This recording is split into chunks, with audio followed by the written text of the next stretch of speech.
Saya minta maaf yang sebesar-besarnya bila ada sesepuh yang duduk di bawah ini sayangi lebih muda di atas. Saya mohon maaf yang sebesar-besarnya. Assalamualaikum warahmatullahi wabarakatuh.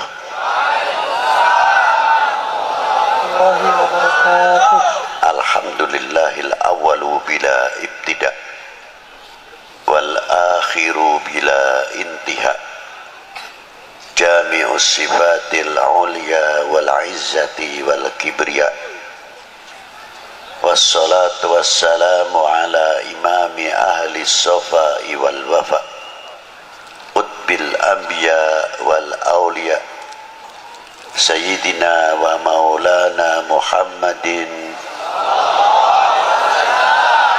khairid dawa likulli saqamin wada, rahmatan wa shifa fi sirri wal jila, wa ala alihi wa sahbihi ma damatil ard was sama. Amma ba'du. Ayyuhas sadatina al-a'izza al-fudala,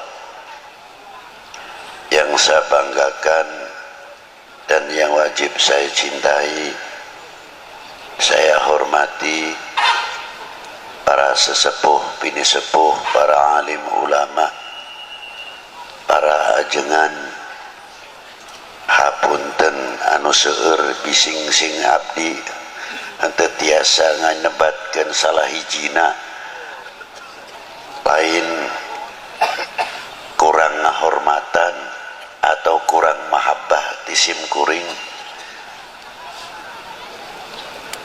Yang saya hormati Bapak Kapolda Banten, Bapak Wakapolda Banten, jajaran Kapolres, dan yang saya hormati Bapak Danrem. Danrem berapa Pak? 064 beserta para bapak-bapak dandim, dan yang saya hormati Bapak Ketua MUI, DPRD, tokoh-tokoh masyarakat, tokoh-tokoh agama, dan yang saya hormati bapak-bapak dari instansi pemerintahan, sipil, TNI, Polri, yang selalu kami banggakan, bapak-bapak Muspika, Pak Camat, Pak Danramil, Pak Kapolsek beserta jajarannya, bapak-bapak Bupati, maaf, Wakil Bupati atau yang mewakilinya, panitia penyelenggara dalam rangka Banten bersalawat, hadirin wal hadirat rahimakumullah. Saya tuh sebetulnya sudah aras-arasen cek Sunda mameureun hati teh teu geunah bade dongkap ke Banten. Punten wae bising Sundana kasar sebab abdi teh urang Pekalongan. Jadi bising aya nu salah-salah nyahampun tenawe ka abdi. Ulah kirang-kirang. Para bapak, para ibu, karena apa? Tidak apa-apa, karena saya fisiknya itu kurang baik.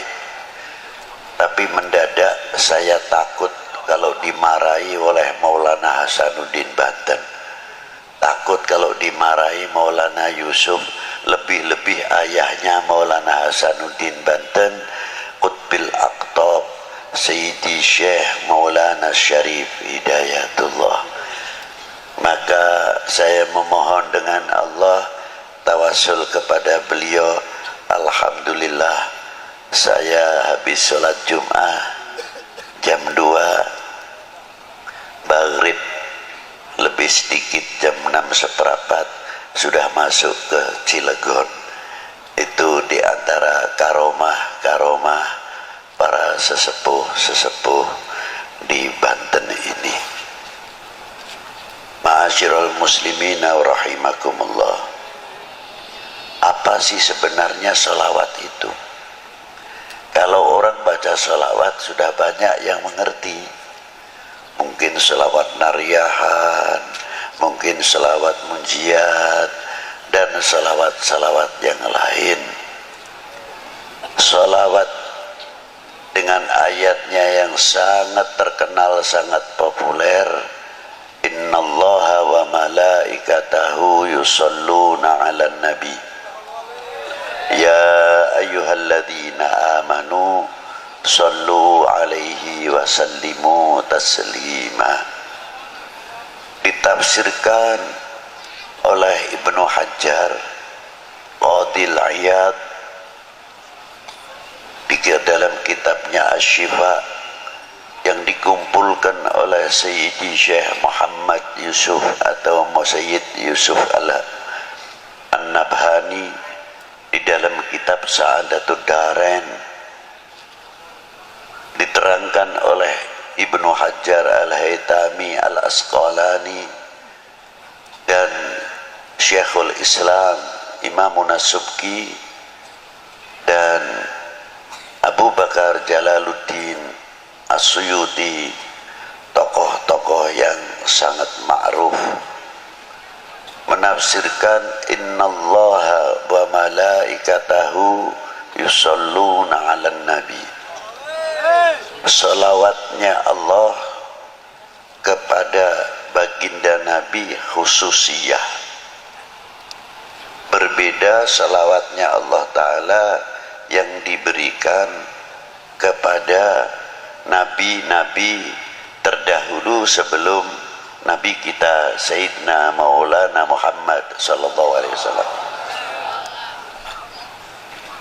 Kalau sholawat yang diberikan kepada para anbiya rahmatan mutlak, tapi yang diberikan kepada baginda Nabi maknanya salatullahu alaihi sallallahu alaihi wasallam salatan rahmatan makrunatan bita'zim.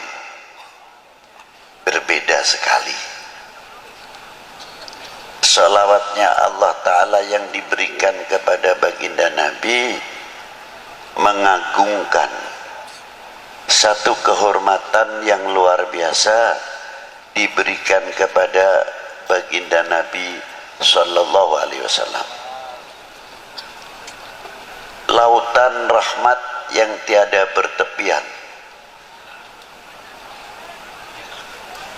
rahmat yang sangat luar biasa, tapi tidak mungkin orang itu akan menggapai rahmat Allah Ta'ala yang diberikan kepada baginda Nabi tanpa ada pancingnya, syaratnya. Syaratnya apa? Dengan sholawat lagi. Jadi kalau kita membaca selawat kepada baginda Nabi, yang untung itu bukan baginda Nabi, yang untung sebetulnya kita. Itu diantaranya. Jadi jangan bangga, jangan salah faham seolah-olah kita bisa mendoakan baginda Nabi. Tidak, dengan salawat itu justru mendapatkan doa baginda Nabi Sallallahu Alaihi Wasallam. Buktinya apa? Di makam baginda Nabi Sallallahu Alaihi Wasallam itu ada satu malaikat ila yaumil qiyamah yang menunggu makamnya Rasulullah, setiap hari menerima sholawatnya umatnya, disampaikan kepada Rasulullah. Yang hebat itu tidak pribadinya saja. Malaikat cara menyampaikan kepada baginda Nabi disebutkan orang tuanya. Ini sholawatnya Fulan bin Fulan ya Rasulullah kepadamu. Jadi kalau kita ini mengangkat sholawat, walaupun yang bersalawat itu anak sendirian atau orang tua aliasnya mengangkat kedua orang tuanya di hadapan baginda Nabi sallallahu alaihi wasallam dan mendapatkan rahmat. Yang mendapatkan rahmat bukan si pembaca salawat saja, tapi kedua orang tuanya, karena disebut oleh malaikat tadi salawatnya fulan bin fulan ya Rasulullah. Kelihatannya sepele. Ma'asyiral muslimin rahimakumullah, takdimnya Allah subhanahu wa ta'ala makrunatan bita'dim, ada satu kandungan nilai-nilai akhlak yang luar biasa. Di antaranya apa? Allah ta'ala memberikan satu contoh nilai akhlak, nilai adab. Karena tadi makrunatan bita'dim, apa di antaranya? La taj'al du'a ar-rasul bainakum kadu'ai ba'dukum ba'da. Jangan engkau memanggil kepada kekasihku ini sebagaimana engkau memanggil sesamamu. Allah Ta'ala tidak pernah memanggil dengan kalimat nida ya Muhammad atau ya Ahmad. Tidak ada itu.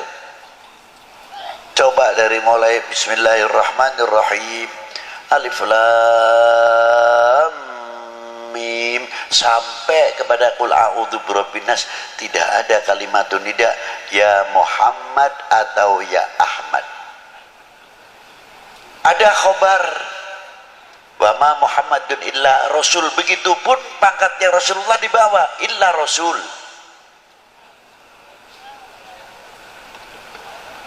Ada akhir suratul Fatah Muhammadur Rasulullah walladzina ma'ahu asyidda'u 'alal kufar ruhama bainahum tarahum ruk'an sujadan yabtaghuna fadlan minallahi wa ridwana. Disebut juga Muhammadur Rasulullah, pangkatnya di bawah. Ini khobar, bukan nida ya Muhammad, tidak.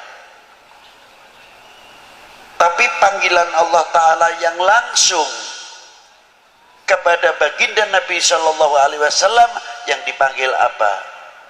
Yasin, Toha, ya ayuhan nabi, ya ayuhan rasul, ya mudaththir, ya muzammil, dan lain sebagainya, kebesaran-kebesaran asma'un Nabi sallallahu alaihi wasallam.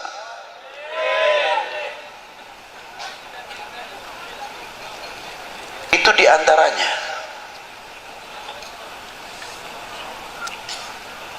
Maka kita dididik oleh Allah Ta'ala, jangankan kepada baginda Nabi Sallallahu Alaihi Wasallam, yang kepada kita sendiri, bagaimana cara menghormati antara sesama kita.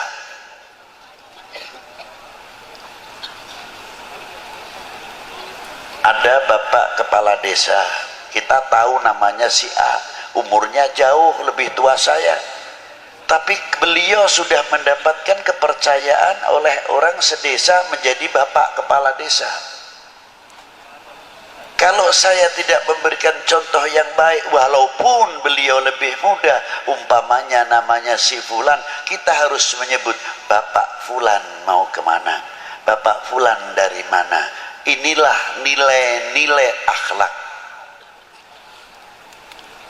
Kalau sudah kita saling menghormati, orang awam akan bertanya, akan berbicara, tuh ajengan yang begitu sepuh saja, tuh Habib yang begitu sepuh saja menghormati kepada kepala desanya, padahal kepala desanya pantasnya anaknya, tapi begitu hormatnya. Inilah meningkatkan kewibawaan daripada nama desa itu sendiri. Tapi kalau kita sudah memanggilnya, Fulan mau ke mana, Fulan badai ke mana, atau badai tindak pundi, apa ngendi, dan sebagainya, secara tidak langsung menjatuhkan kewibawaan pimpinan-pimpinan yang ada di dalam desa itu, walaupun dalam sekup yang kecil. Itu hebatnya. Maka Allah Ta'ala selalu memberikan bimbingan, tuntunan terus kepada umat baginda Nabi Sallallahu Alaihi Wasallam. Ini contoh yang luar biasa.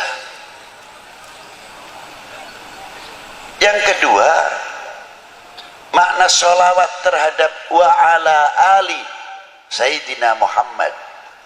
Ini pertama kali turun ayat innallaha wa malaikatahu yusalluna 'alan nabi ya ayyuhalladzina amanu sallu 'alaihi wa sallimu taslima. Sahabat Ka'bil Akhbar bertanya kepada baginda Nabi, kaifa nusalli 'alaika ya Rasulullah. Hebatnya sang penanya, tidak menggunakan memunculkan ego atau akuisme, menggunakan kalimah nahnu. Kaifa nusalli, bukan kaifa usalli alaika ya Rasulullah, tidak. Kalau begitu para sahabat alim juga. Satu kalimah jamak menunjukkan akhlak wal adab. Kalau bahasa Jawa panjenengan, panjenengan dalam. Halusnya kalau dalam bahasa Arab selain antum, samahatikum, saadatikum, itu kromo inggil, bahasa yang tinggi. Ila hadratis samahat fulan syekhona wa ustadina Sayyidi Syekh fulan bin fulan. Itu diantaranya. Nah, kita dipanggil seumpamanya ketemu dengan teman-teman, antum dari mana? Bukan ente sing ngentiin nggih. Bukan. Tapi antum dari mana? Ini halus. Kalimah panggilan antum akan berdampak yang hebat kepada ikhwanuna wa asgharina, kepada anak-anak, sebab menggunakan kalimah antum. Yang kedua, menggunakan kalimah nahnu mutawadian, untuk menunjukkan ketawaduan. Seseorang tidak pernah menggunakan ana. Ana ini bisa digunakan tertentu, tapi kalau ahlil akhlak wal adab bahkan menyebutkan al-faqir indallah, bukan indanas. Sebab ada menggunakan kalimah al-faqir bisa untuk mengundang pangkat alim. Sebabnya apa? Rata-rata orang alim biasanya menyebutkan dirinya al-faqir. Maka dari itu supaya saya dipanggil alim, maka menyebut diri saya al-faqir supaya dipanggil alim. Nah itulah, itu kita ketipu dengan dirinya sendiri. Padahal yang dimaksud di sini al-faqir indallah. Al-faqir indallah. Itulah sahabat Ka'ab dengan rendah dirinya di hadapan sang maha guru, ialah baginda Nabi sallallahu alaihi wasallam. Kaifa nusalli alaika ya Rasulullah. Mengapa menggunakan kaifah alaika bukan alaikum? Di sini menggunakan mukhatab istikhdhariyah.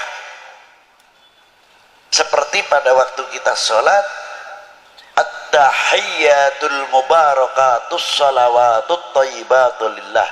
Assalamu alayka, ketika mengucapkan assalamu alayka seolah-olah kita berhadapan dengan baginda Nabi sallallahu alaihi wasallam. Ini disebut mukhatab istikhdhariyah. Kalau orang sudah terlatih dengan istikhdhariyah al-mukhatab, lama-lama karena kita sering menghadap kepada Rasulullah, kita akan merasa dilihat oleh Rasulullah SAW, dan kita akan banyak bercermin kepada baginda Nabi SAW. Bercermin tutur kata kita, bercermin pandangan kita, bercermin wawasan kita, jauh bercermin telinga kita sampai mata, telinga, mulut. Sebagaimana kita menghasilkan karya wudhu, karya wudhu yang telah melahirkan dan menyentuh, mencapai batiniah. Wudhunya bukan untuk zahiriah saja.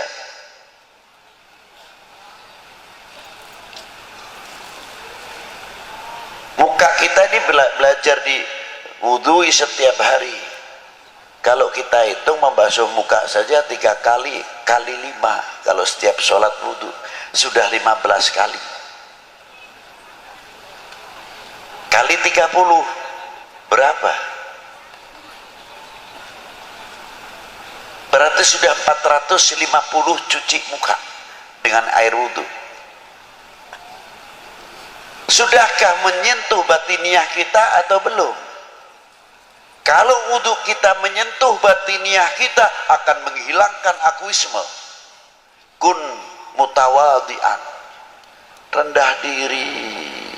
Semakin bercahaya mukanya, min athari nuril wudhu, sebab setiap orang membasuh mukanya keluarlah dosanya, kata Nabi sallallahu alaihi wasallam, min fadailil wudhu. Apalagi setiap habis wudhu salat syukral wudhu, dan banyak orang ingin rezekinya banyak, jangan tinggal wudhu, mudawamatil wudhu. Insya Allah itu urusan rezeki luar biasa. Mangkana mudawamatil wudhu. Nah itu diantaranya. Apa yang diwudhui diantara kita? Ya mata kita, mulut kita. Berarti selalu setiap hari kita sucikan mata kita, mulut kita. Kalau sudah menyentuh batiniah kita, pasti mata kita akan mempunyai pandangan dan wawasan yang jauh dalam segi ilmu dan lain-lainnya. Segi ilmu, segi agama, sampai kepada wawasan kebangsaan, wawasan kita itu jauh. Satu contoh.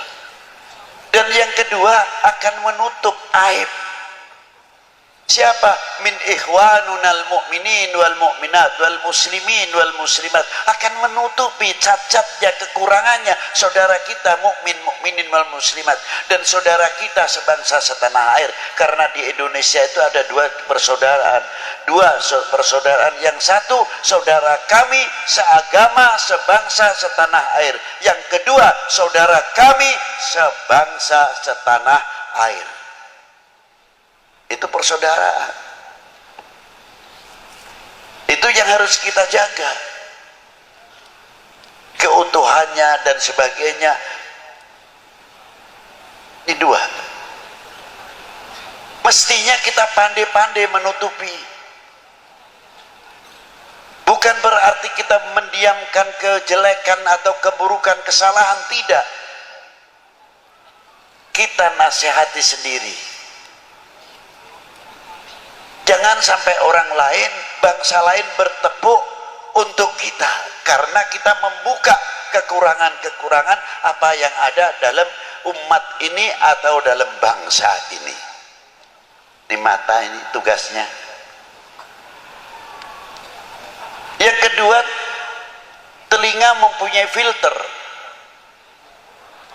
bisa memisahkan mana yang akan menjadikan pecah belahnya umat ini dan pecah belahnya bangsa, pecah belahnya keluarga, pecah belahnya tetangga, pecah belahnya kampung. Kalau ada berita-berita yang akan mengakibatkan kita berseberangan, saudara terkadang sekandung atau saling atau sesama tetangga, tapi telinga ini sudah mempunyai filter yang selalu bercermin kepada baginda Nabi SAW. Dengan air wudhu tersebut akan bisa menepis hal-hal yang berakibat perpecahan antar sesama kita. Itu telinga tugasnya kalau diwudhui. Tutur kata kita juga bagian yang diwudui pasti insya Allah akan banyak meniru bagaimana tutur kata baginda Nabi Sallallahu Alaihi Wasallam. Satu contoh aja yang ringan Pak, kalau kita makan saking asyiknya, biasanya satu butir nasi itu ada yang ketinggalan di sini atau di jampangnya atau di mana nih kumisnya.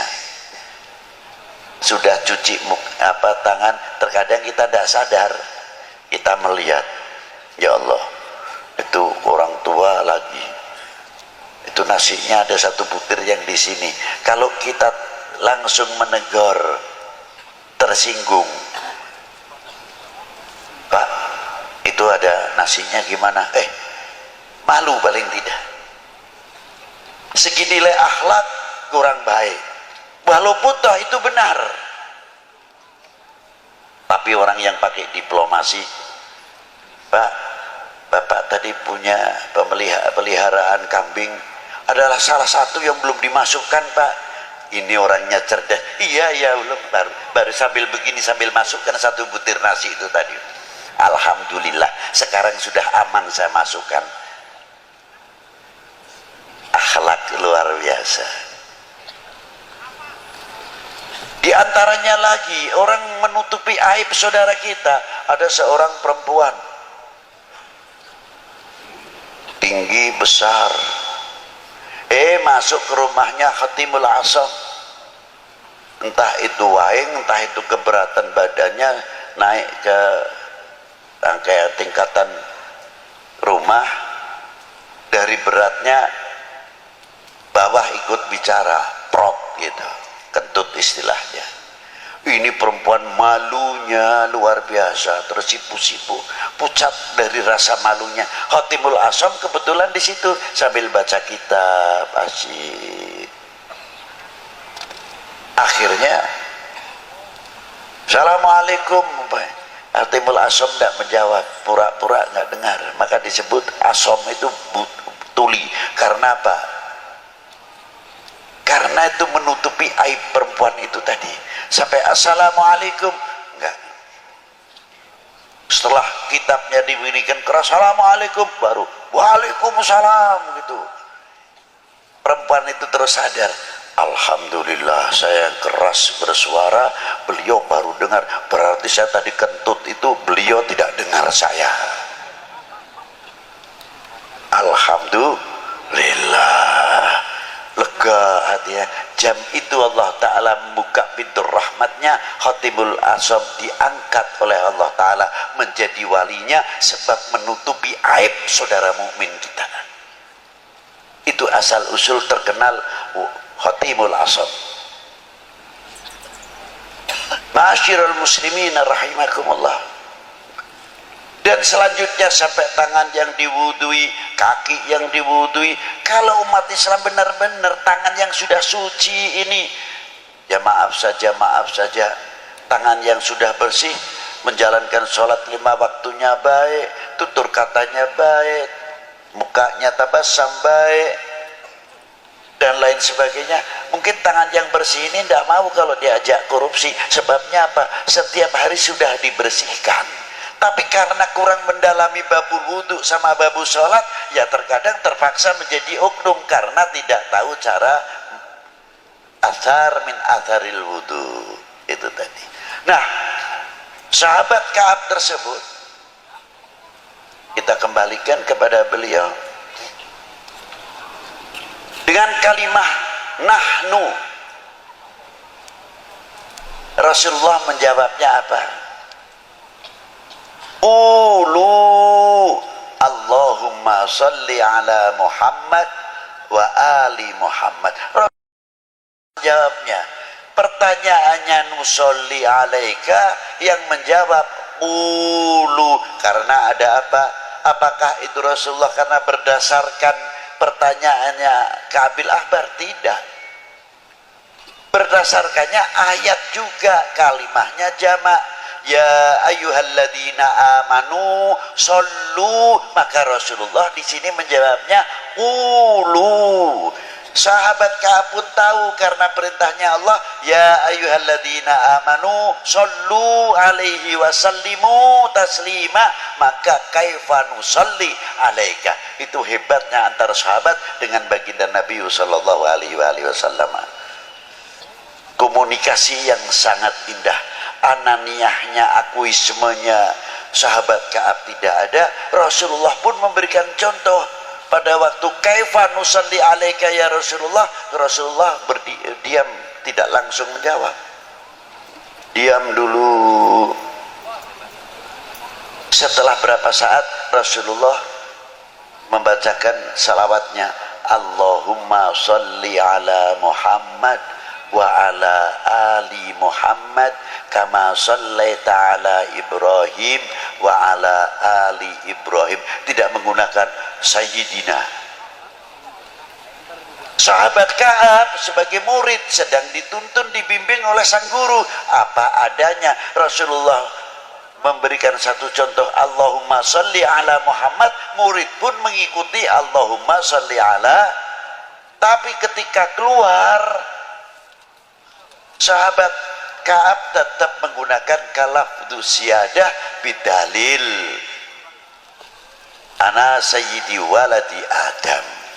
Loh, makanya sahabat menambah berani kalimah lafdu siyadah sayyidina Muhammad wa ala ali sayyidina Muhammad. Lafdul kalimah ali maknanya fi maqamati doa, bukan khusus untuk keluarga Nabi saja, tapi kalimah wa ala ali adalah untuk ummah Sayyidina Muhammad sallallahu alaihi wasallam. Indah maqamati doa. Jadi kalau kita membacakan sholawat, kita terkait dengan al-mu'min akhul mu'min, khususnya al-muslim akhul muslim. Allahumma salli ala Sayyidina Muhammad, Allahumma salli ala Sayyidina Muhammad. Mungkin yang di Pekalongan, yang di Jawa Timur jauh mendapatkan semuanya ini. Sana yang sedang membacakan salawat, kita pun mendapatkan, bukan di sini saja, bahkan fil alam mendapatkan, masuk fi maqamati doa Allahumma salli ala Sayyidina Muhammad wa ala ali Sayyidina Muhammad. Jadi salawat itu tali silaturahmi kepada Nabi, tali silaturahmi kepada keluarga Nabi, tali silaturahmi ma bainal akhwainil ummah wal ummah, al mu'min wal mu'minah wal muslim wal muslimah. Di sini masih terkait dalam as-shalah. Makanya saya kagum sekali kok ada Banten bersolawat. Saya tidak heran, itu luar biasa. Karena apa saya tidak heran? Banten cukup mempunyai sejarah yang kaya. Saya tidak kepura-kepuraan. Saya ngangkat tidak. Kakek saya asli dari Banten. Kiai Hasan Qudsi itu asli Banten. Bin Muhyiddin, bin Kiai Muhyiddin, itu kakek saya. Yang meninggal di Indramayu. Saya punya hababah Sayyidah Marinah, Ratu Marinah. Jadi saya kesini itu istilahnya sedikit pulang kandang. Di mana napak tilas saya punya datuk-datuk, termasuk anak saya Zainal Abidin. Ma'asyiral muslimina rahimakumullah. Mulai Maulana Syarif Hidayatullah dan beberapa saudara-saudara pada waktu itu minal ulama wal arifin yang ada di mana Wali Sembilan ini. Saya kalau ditanya, Habib, keistimewaannya ziarah Wali Sembilan apa? Saya cuma oleh-olehnya satu, Pak, malu. Loh, kenapa malu? Iya, malu, benar-benar malu. Di antaranya, apa tidak mengambil barokah? Lekaromah terlalu tinggi kalau soal itu. Saya cukup saja dapat ilmu, malu itu sudah luar biasa. Apa di antaranya kok malu? Saya di Sunan Ampel, para bapak, para ibu, makamnya di tengah desa, masuk gang-gang di situ Ampel Dento, Ampel Suci, Ampel Gading dan lain-lainnya. Rata-rata toko-toko yang mahal-mahal di dalam kampung, bukan di pinggir jalan. Ternyata menunggu, menghormat tamunya Kanjeng Sunan Ampel yang satu hari tidak lepas 100 bis, apalagi kalau Jumat Kliwon atau Jumat Legi di sana, ratusan bis yang datang. Jadi saya pikir, ya Allah, Sunan Ampel masih di dalam kubur, masih bisa membuat ekonomi kerakyatan, masih bisa memakmurkan lingkungan. Coba kalau tidak ada Sunan Ampel, mana mungkin orang akan datang? Paling ziarah ke masjid kuno selesai. Setiap hari non-stop. Dan setiap orang yang ziarah ke sana bisa mempersatukan umat. Baca Yasin sendiri, baca Waqiah sendiri, yang satu baca tahlil, yang satu baca salawat, tidak ada yang intervensi. Kamu jangan selawatan terus, jangan keras-keras bacanya, saya masih baca Yasin. Yang saya Yasin ongko-ongko saja, baca santai, tidak menyalahkan. Coba ditarik kembali ke Maulana Syarif Hidayatullah, separuh muslim, separuh non muslim. Hebat. Dengan akidah, etikot macam-macam. Sebelah itu kalau ziarah ke Gunung Jati, ada yang begini, ada yang datang terus, ada lagi yang datang saudara muslim juga pakai kudungnya dilepas, langsung saja pintunya dibeginikan aja, ambil barokah, macam-macam. Kata saya, kita datang ke lautan ini, hati kita harus husnudon, tidak boleh suudon. Syarif Hidayatullah itu lautan besar. Begedor pisang artinya pohon pisang yang sudah tidak kepake, kalau dibuang ke sungai larinya juga ke laut. Kotoran apa saja yang masuk sungai larinya semuanya ke laut, diterima semua oleh laut. Tapi tidak pernah laut terkotori luar biasa dengan limbah-limbah yang ada dalam sungai-sungai, lebih-lebih kalau musim hujan, banjir atau caah. Per detik itu berapa juta kubik masuk ke laut. Tidak bisa dihitung, ini detikan para bapak, para ibu. Dengan membawa limbahnya, semua limbah yang masuk ke lautan ots, minggir semua, ditepis oleh gelombang-gelombangnya, tidak mampu mengotori. Yang kedua, hebatnya lagi apa? Yang per detik sekian juta atau miliar kubik masuk ke lautan, dan berapa anak sungai yang besar dan sungai yang besar, anak sungai yang ada di Jawa ini semua rata-rata sebagian besar masuknya ke Pantura, Laut Utara. Saya belum pernah mendengar air laut menjadi tawar karena musim banjir kalah air asinnya. Tidak. Sudah pernah dengar itu? Belum.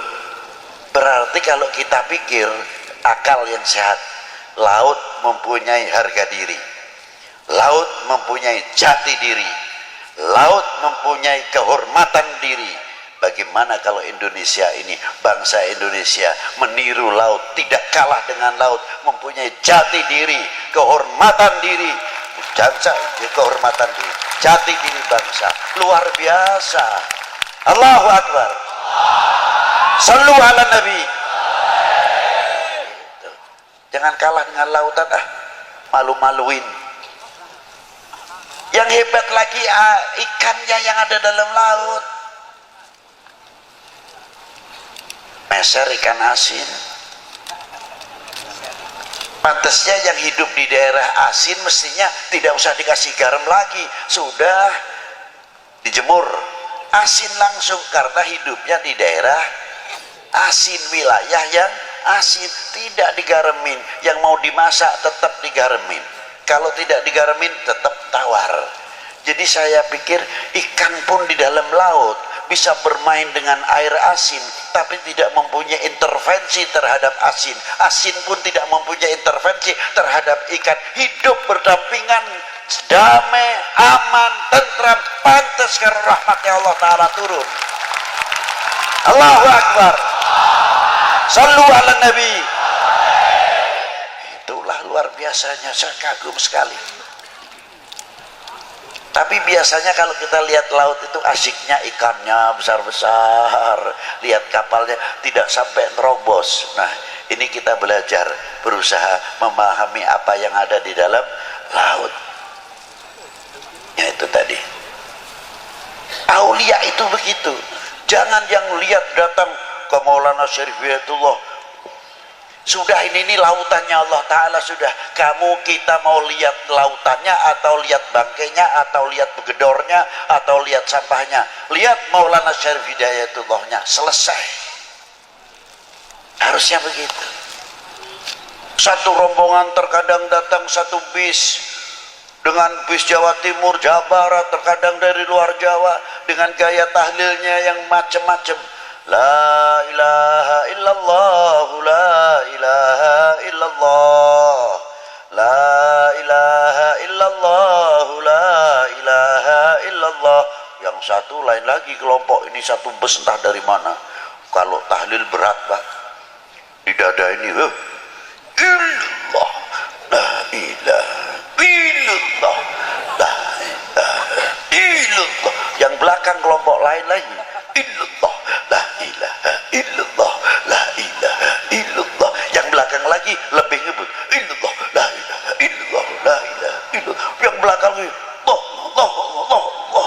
Yang lain lagi sallallahu ala Muhammad, sallallahu ala Muhammad. Yang satu lagi ya Latif, ya Latif. Tidak ada yang paseha,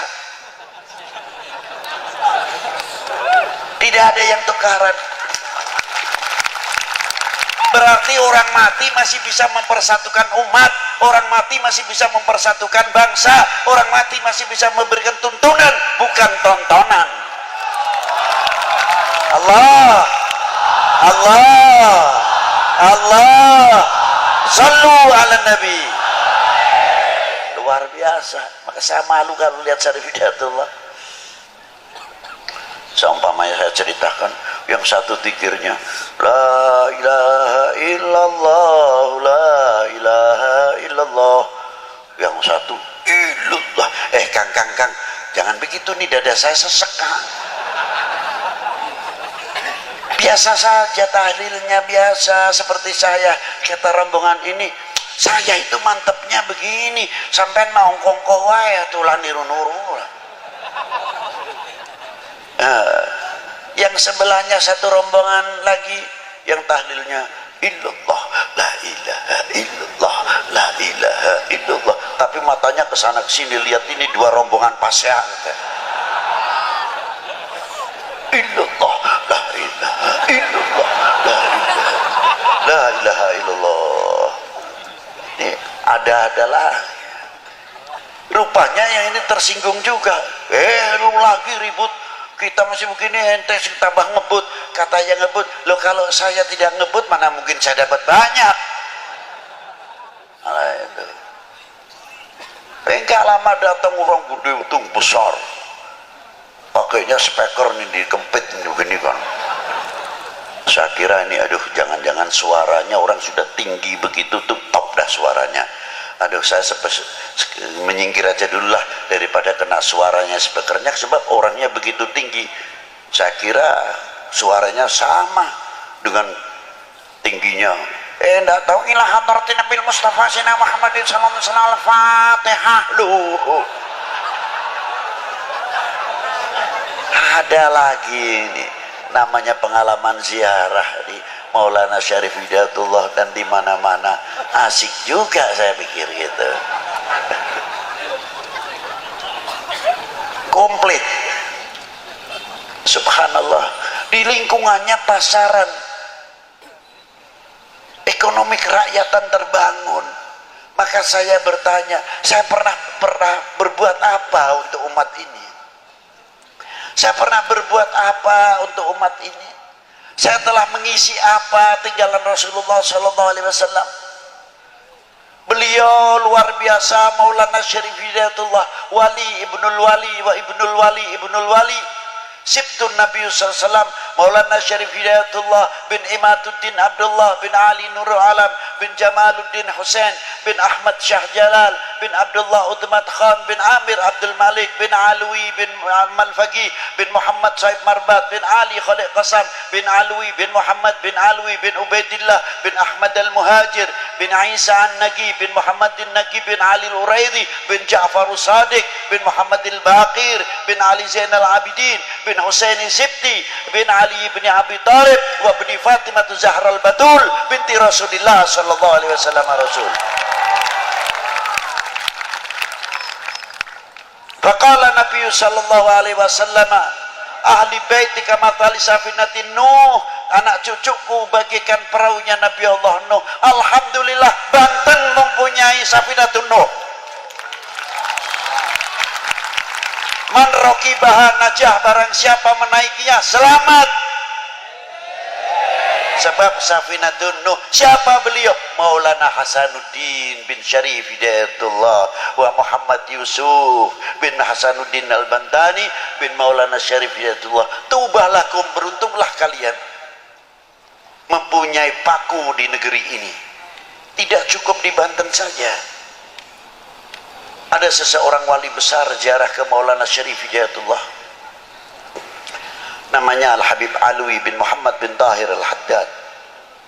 Ketika ziarah ke Maulana Syarif, kaifa halukum ya Syarif Hidayatullah, apa kabar, bagaimana antum di sini di Indonesia ini? Ana hami fil Jawa, saya adalah pelindungnya di Jawa ini. Ketika Syed Habib Alwi ziarah ke Maulana Syed Ibrahim Bonang, kaifa halukum ya Syekh Sunan Bonang, apa kata Syarif Maulana Syarif Hidayatullah? Beliau hami fil Jawa wa ana nadiruha.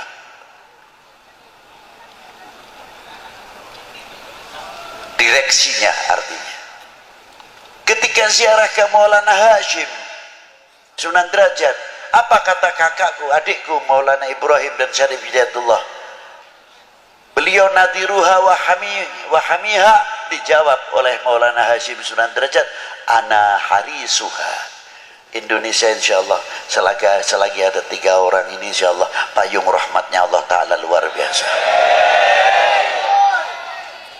Beruntunglah kami semua khususnya, dan beruntunglah kalian yang fil Banten ini. Semoga dengan sholawat Nabi itu tadi menjadi mercusuar dan yang luar biasa, kita menjadi contoh penyejuk, kita menjadi contoh perekat sebagaimana yang dicontohi oleh Maulana Hasanuddin Banten. Mungkin kalau kita mencontoh Syarif Hidayatullah terlalu jauh, kita contoh Maulana Hasanuddin Banten. Begitu hebatnya. Dulu kalau kecil saya ziarah ke beliau masih kurang ramai, sepi. Sekarang sudah orang ziarah luar biasa, ramainya luar biasa. Ya Allah, kapan aku ini mendapat kotroh sedikit sajalah dari Maulana Hasanuddin, bisa memberikan satu contoh yang luar biasa. Bagaimana hidup beliau pada waktu perjuangan mempertahankan Malaka dari pertahanan Portugis.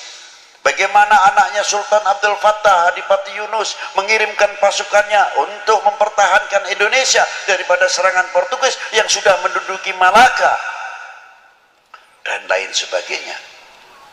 Beliau itulah dermawan, murah senyum, basyasyah seperti kakeknya baginda Nabi SAW. Sampai mati pun masih bisa memikirkan ummah, masih bisa sebab memberi makan yang hidup. Luar biasa. Kita ketinggalan dengan para wali-wali 9 khususnya. Beliau mempunyai manajemen hidup rapi, mempunyai visi misi rapi, mempunyai konsep yang luar biasa. Bukan terus kita dakwatul Islam dengan cara-cara yang kurang terpuji. Beliau berdakwah dengan akhlakul karimah yang luar biasa. Yang ahli pertanian dengan pertaniannya, yang ahli ketabiban dengan ketabibannya, yang ahli penyakit dengan ahli penyakitnya, yang ahli pembangunan dengan pembangunannya, yang ahli ekonomi dengan ahli ekonominya, sehingga pada waktu itu makmur apa yang dipimpin oleh para beliau-beliau. Itu hebatnya Wali Sembilan. Kita kalah, itu diantaranya. Maju luar biasa, tapi terkadang kita ketinggalan. Kita masih berbicara khilafiyah, talqin, tahlil, maulud, manakib, teater, nabubu. Sampai kapan? Tertinggal dan tertinggal. Kita malu rasanya. Rasulullah ketika hijrah, pedangnya bisa diganti dengan pedang apa? Melahirkan ilmuwan intelektual, membangun sarana pendidikan, sarana ibadah, membangun dunia ekonomi yang luar biasa, membangkitkan dunia pertanian yang luar biasa. Mungkin kalau kita terjemahkan dengan bahasa sekarang, Allahu Akbar, bangun ekonomi, Allahu Akbar, bangun marketing, Allahu Akbar, bangun perguruan tinggi khusus ilmu Al-Quran, ilmu pengetahuan yang ada di dalam Al-Quran.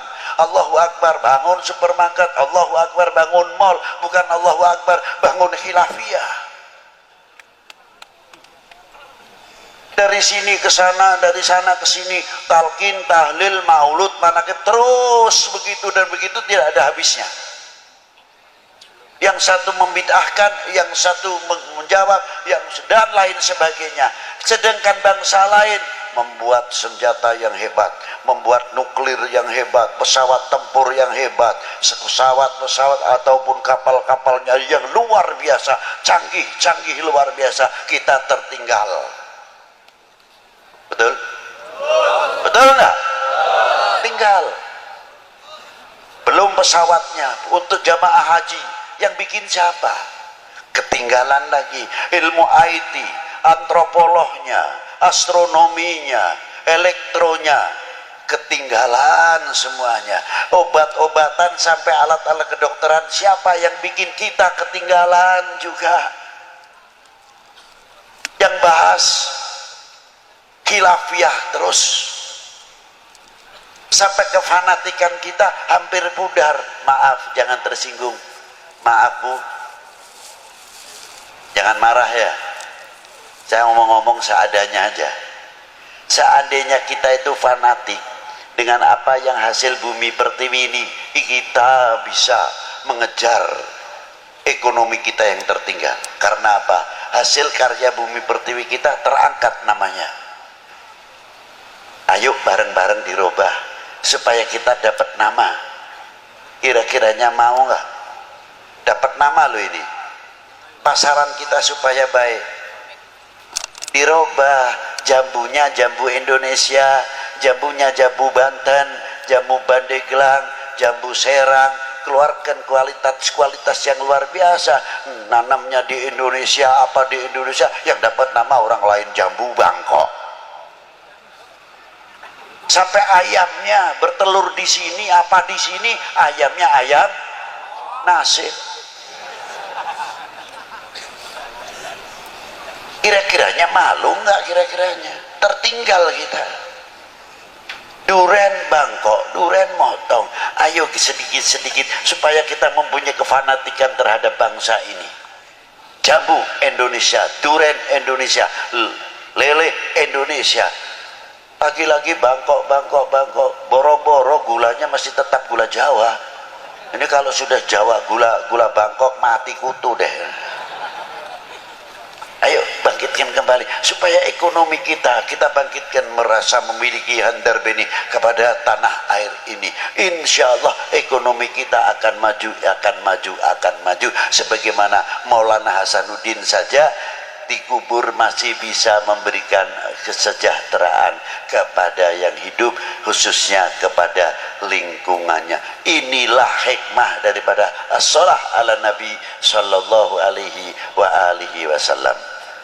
Ayo bangkitkan kembali intelektual kita, bangun madrasah kita dan lain-lainnya. Semoga dengan barokah para aulia yang ada di negeri ini, kita diberi barokah umurnya, barokah rezekinya, barokah pertaniannya, barokah, lain-lainnya dan lain-lainnya.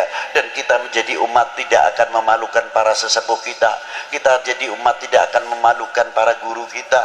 Kita menjadi umat tidak akan memalukan kedua orang tua kita di hadapan Allah Subhanahu wa taala. Belajarlah menjadi orang yang mengerti terima kasih kepada kedua orang tua kita. Seandainya gunung yang paling terbesar di sini umpamanya Gunung Krakatau atau Gunung Karang dijadikan emas untuk membalas jasanya kedua orang tua kita dan guru kita, belum apa-apa. Jangan dikira kita sudah begini. Anak-anak kita di pesantren, di madrasah asyik, tapi kita berpikir bagaimana nasib orang tua kita di dalam dunia pertanian dan ekonominya. Terkadang jam 3 malam sudah bangun, membawa doplaknya, dia isi sayuran, isi sampel dan lain-lainnya, dibawa ke pasar. Hawanya dingin, yang kalau musim dingin, yang musim hujan, yang musim panas. Demi siapa? Demi anak-anaknya yang di dalam pesantren, yang di dalam madrasah dan lain sebagainya. Mestinya kita malu kepada para beliau. Bagaimana tokoh-tokoh ulama kita terdahulu di dalam menasyru syariah wal Islam, fasilitas masih begitu hebatnya, sulit sekali. Kalau Habib Lutfi lain, dari Pekalongan ke sini pikirannya sudah dapat, terbayang ini amplopnya tebal pak tipis, lain bayangannya. Kalau beliau berdakwah mengeluarkan amplop, berbeda sama saya berdakwah mengharapkan jauh dah itu. Ini untuk saya pribadi, bukan saya mengkritik kepada orang lain. Jauh. Itulah. Maka kiai-kiai ulama-ulama dahulu rata-rata benghar, kaya.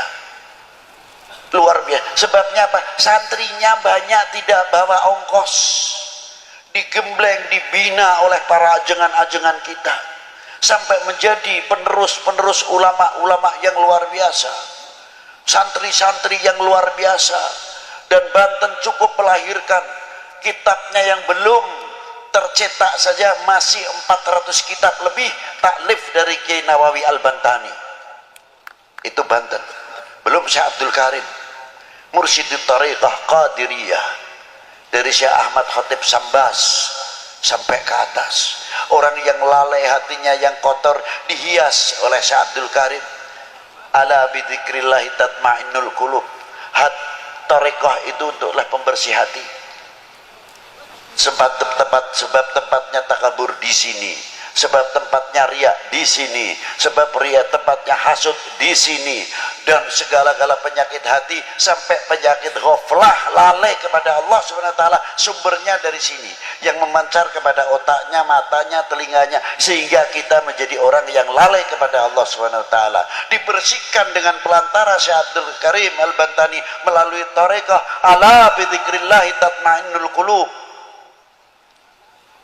Dibersihkan itu tarekah, itu gunanya diantaranya membersihkan hati, terutama daripada lalai. Kalau kita sedang mengucapkan la ilaha illallah, merasa didengar, dilihat oleh Allah Ta'ala, merasa diperhatikan oleh baginda Nabi sallallahu alaihi wasallam, artinya kita sambil bercermin la ilaha illallah, selalu kita robitoh kepada guru-guru kita sampai mampu robitoh kepada baginda Nabi sallallahu alaihi wasallam. Kalau kita bisa mengamalkan itu, aman luar biasa. Karena apa? Kita selalu merasa didengar, dilihat oleh Allah Subhanahu wa ta'ala. Mau berbuat maksiat malu, mau ngomongin orang malu, mau nyaci maki orang malu, mau nyacat orang malu, karena kita selalu dilihat oleh Subhanahu wa ta'ala. Itulah diantara pentingnya tariqah. Semoga kita dimasukkan golongan min ahli la ilaha illallah Sayyidina Muhammad Rasulullah sallallahu alaihi wasallam. Demikian yang saya bisa sampaikan. Saya tidak bisa panjang lebar, tapi saya hanya bisa berdoa, semoga majelis ini, saya minta sama Allah Ta'ala, tawasul kepada baginda Nabi SAW, Ya Rasulullah, ini tawasaltu bika, kita mohon kepadamu ya Allah dengan tawasul kepada kekasihmu, semoga majelis ini sampai majelis dunia wa akhirah bisa duduk bersama Rasulullah Shallallahu Alaihi Wasallam. Allahumma, itulah yang bisa saya sampaikan, kurang lebihnya wal afu minkum, wassalamualaikum warahmatullahi wabarakatuh.